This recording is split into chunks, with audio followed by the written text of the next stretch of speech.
читаешь Библию, а я Коран. Это дура дуримара, она мана.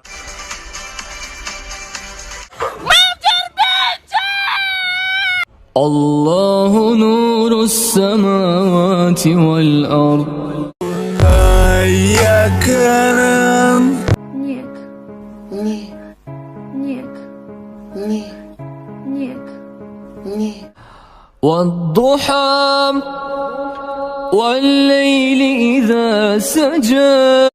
Ты читаешь Библию, а я Коран. Ты слушаешь святыню, а я азан. Ты читаешь молитвы, а я намаз. Какая разница, кто мы?